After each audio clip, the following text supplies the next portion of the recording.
Voici au lendemain du premier jour en montagne. Aujourd'hui, j'ai décidé de tester un petit peu l'objectif différemment, c'est-à-dire que je vais utiliser les convertisseurs x1.4 et x2. Je vais essayer de prendre des photos d'insectes, savoir papillons, libellules.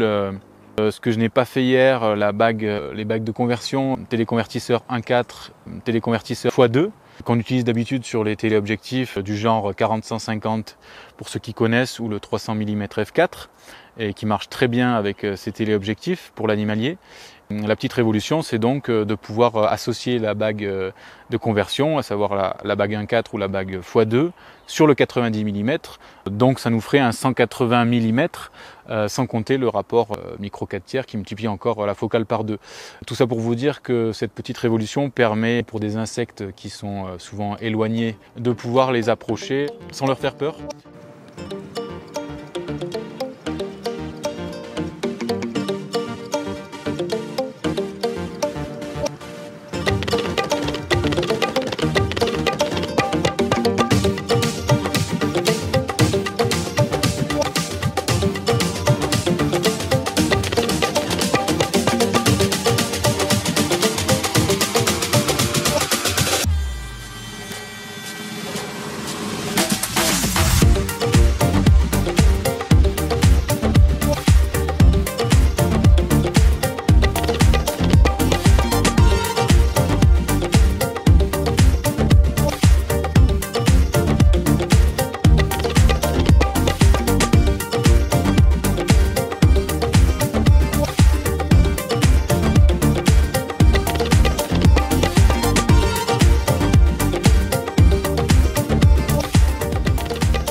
Je vais sur prise de vue haute résolution, reset des directs, hyperfocus, on, 15 images,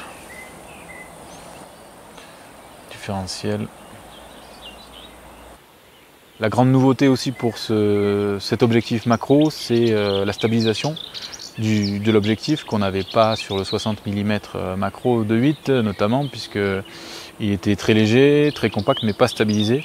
Là sur cet objectif, c'est ce que j'aime beaucoup, c'est qu'il a une puissance de stabilisation qui est extraordinaire, couplée avec la stabilisation de votre boîtier évidemment. Donc sur l'OM1 on a une super stabilisation, et je vous dis ça surtout parce que pour les photos c'est toujours intéressant évidemment, et surtout pour le focus stacking, pour revenir dessus. Le focus stacking vous permet de faire donc plusieurs photos d'affilée et de les compiler, et souvent on les fait à main levée quand on est sur du macro. En tout cas moi j'utilise très rarement le trépied ou un beanbag.